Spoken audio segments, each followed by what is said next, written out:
No vídeo de hoje eu vou mostrar para vocês uma gravação de guitarra feita como antigamente. Guitarra, cabo, amplificador. Nada mais entre a guitarra e o amplificador. E eu vou microfonar esse amplificador utilizando 6 microfones. 4 bem próximos à tampa ali que protege os alto-falantes. E um pouquinho mais distante, cerca de 15 centímetros, 10 centímetros. Não medi exatamente. E mais um outro que é um microfone estéreo, distante 2,5 metros do amplificador de guitarra. Eu vou contar com o auxílio do grande Paulo Muti mais uma vez. Obrigado, Paulo. E o Paulo agora vai apresentar para vocês a guitarra estranha, meio peculiar, que ele vai utilizar para essa gravação e vai tocar um pouco para vocês. Bom, essa guitarra é uma Teisco, é uma guitarra japonesa dos anos 60. É a Teisco Del Rey, né? Existem outras Teisco, mas essa é a Del Rey EP8T. Eu não sei exatamente o ano de fabricação dela, mas o que eu sei é que é uma guitarra dos anos 60 que foi fabricada no máximo até 1972. Ela é muito diferentona, assim, ela tem uma onda interessante para jazz.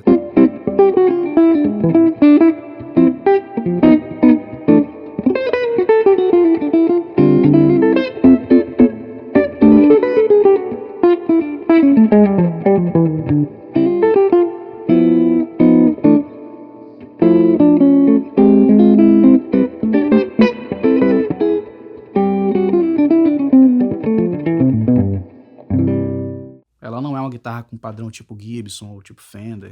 Ela tem uma escala mais curta, né? E aí ela tem algumas questões de construção, algumas questões de afinação. O chaveamento dos captadores dela eram 2 interruptores, tipo esses interruptores de ligar a luz. Só que com, mais de 50 anos, né? Os bichinhos já sofreram bastante. Então, trocar por essa chave foi a solução, porque já não estava funcionando direito, enfim. E aí instalei essa chavinha aqui, porque essa guitarra tem uma coisa interessante. Quando ela junta os 2 captadores, ela fazia uma espécie de cancelamento de fase e deixa ela com som bem médio, bem instalado. E aí quando eu botei essa chave aqui tradicional, né, eu perdi esse recurso. Então um parceiro lá do Rio, um luthier muito legal de lá chamado Marcos, ele fez essa chavezinha para mim que me manteve essa característica do instrumento, né? Outra coisa, a Teisco, cara, ela tem uns captadores single, mas é um negócio muito louco, assim, muito particular mesmo. Não parece single tradicional, né? Não parece, é como se fosse, sei lá, um P90, assim, é um negócio... E ela é oca, ela não tem nada dentro dela, então...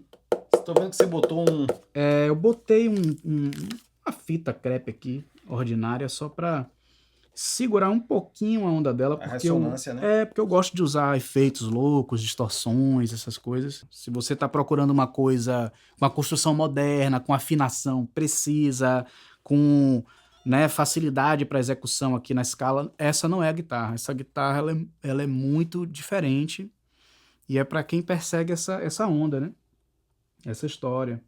Ela tem um som, que apesar dela ser mais jazzística, essa guitarra ela tem um som mais aberto, assim, instalado, uma coisa que geralmente a galera do jazz evita, né?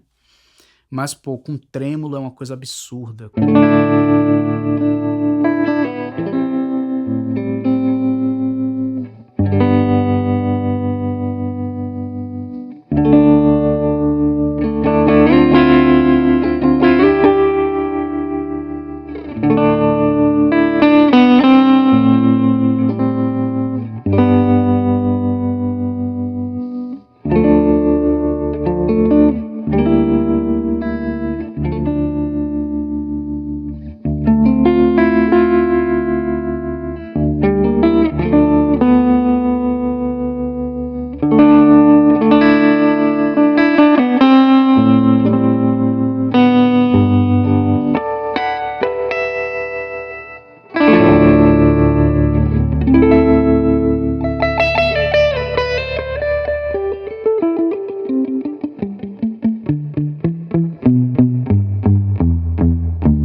Vocês acabaram de ouvir o Paulo tocando e nesse áudio tem todos os microfones. Não tem nenhuma equalização, não tem compressão, nada. Tem apenas um limiter para segurar os picos e nada mais, certo? Então agora eu vou começar a mostrar para vocês exemplos para a gente fazer uma comparação entre microfones.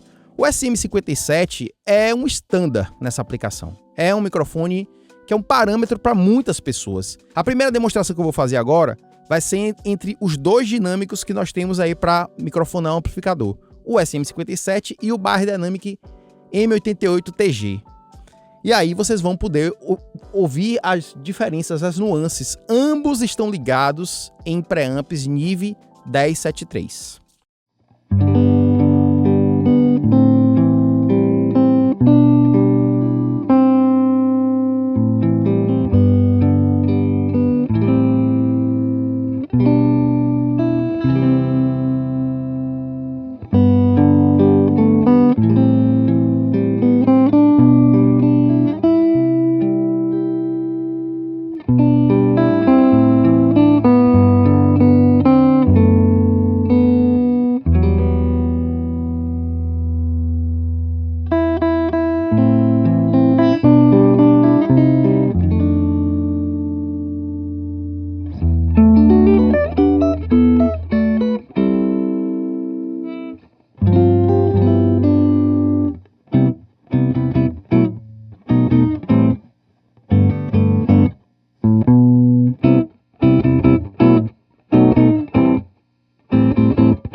Eu queria agradecer os membros do canal.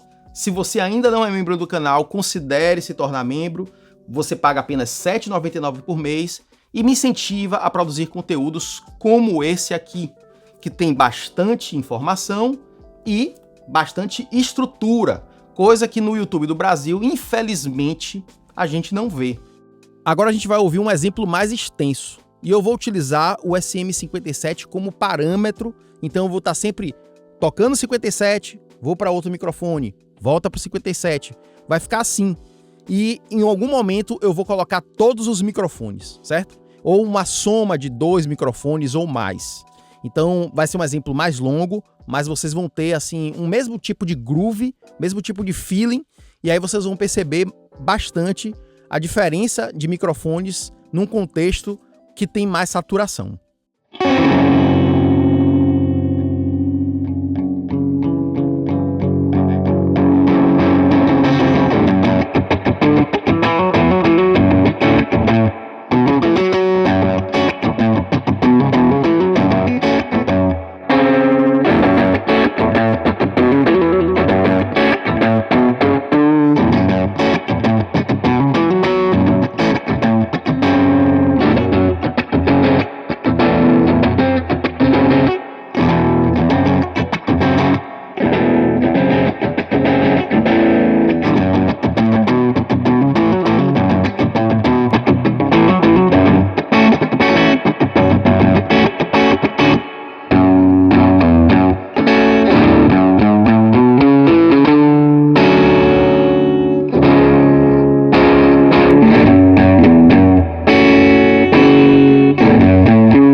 eu sei que existe um consenso a respeito do Shure SM57. Eu, particularmente, não sou fã do 57. Mas eu reconheço que para gravar guitarra ele é legal. Agora, para mim, ali no teste comparativo, quando eu fui colocando um depois do outro, cara, teve momentos ali para mim que eu só com o M160 eu faria o som da guitarra. Faria com o 57? Faria. Mas o M160, do que eu coloquei ali, para mim, é o que se destaca, né? De forma isolada. E a sonoridade de tudo junto também, para mim, é um destaque. Então eu queria reforçar aqui uma coisa: você não precisa de todos esses mix. Você não precisa colocar 6 microfones, sendo um deles estéreo, para gravar um amp de guitarra. Não é isso, sabe? Mas, olhe bem, o músico chegou, eu não sabia o que ele ia tocar. Sabia nada, só sabia assim, vamos gravar a guitarra. Plugou a guitarra, eu sabia qual era a guitarra, conheço o som da guitarra, mas não sabia o que ele ia fazer. Ele fez tudo ali de improviso. Nada ali é uma música que ele pegou, sentou e tocou. Pra mim, eu acho que fica claro que ter recurso, gente, facilita as coisas. Porque, pra mim, quando eu abri tudo, ó, fiz assim, ó, botei no pan, o 57 pra esquerda, o R88 pra direita, os ribbons também abri e deixei só o Soyuz no centro e o R88 já era estéreo. Então, eu fiz isso aí, o som não tem reverb artificial, é o reverb gravado direto no amp, né? O trêmulo do amp é o efeito que tem. A gente nem ficou, vamos ver aqui qual é o... Ele tá tocando jazz ali com um reverb que, na minha opinião, tá sobrando assim, mas, velho, é no feeling, é o que rolou, né? Então, isso é pra mostrar pra vocês que a estrutura, ela faz diferença, gente. E essa diferença pode ser absurda. Porque se eu mostrar pra você só o som do 57 e disser assim, e aí, tá bom? Talvez as pessoas falem, tá bom, tá legal, 57. Mas quando você ouve o resto, e aí? E você volta só pro 57? Será que é a mesma sensação? Não é. É suficiente o 57? É. Mas você dizer, isso é tudo o que você precisa, depende do contexto que você tá. Então, eu não quero aqui dizer, esse mic é o melhor, esse é o pior. Eu tenho um predileto desses aí para essa aplicação. O M160 para mim é um excelente microfone, é equilibradíssimo. Lógico que também depende da posição, né? Notem que eu microfonei os dois falantes, então o M160 e o SM57 estão em um falante, o M88 e o KSM313 estão em outro falante, né? Se eu quisesse comparar mesmo eles, eu tinha que colocar todos no mesmo falante, a mesma posição. Isso é fisicamente impossível, né? Dois corpos não podem ocupar o mesmo espaço. Então ia ficar um negócio assim muito um em cima do outro. E o fato de eu ter colocado em falantes distintos também me dá uma sensação estéreo quando eu abro no panorama, que é legal. E ele tá tocando sozinho, não tem mais nada ali, entendeu? Então fica bem divertido fazer algo assim.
E eu tenho mais um exemplo aqui, com o Paulo tocando algo com palheta, porque tudo que vocês ouviram até agora foi tocado de dedo.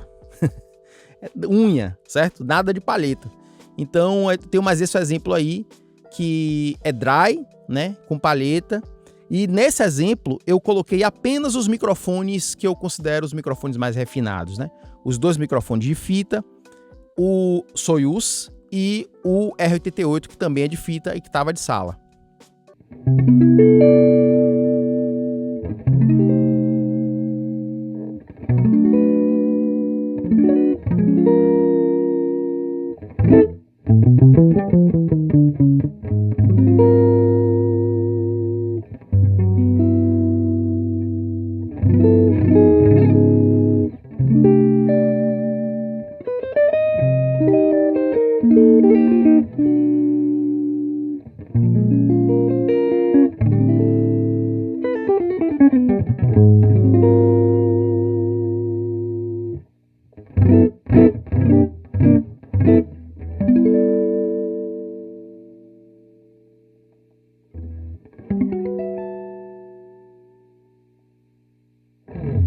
Acho que é importante ressaltar que quando eu menciono no título os amps virtuais, eu não estou querendo dizer que amp virtual não presta.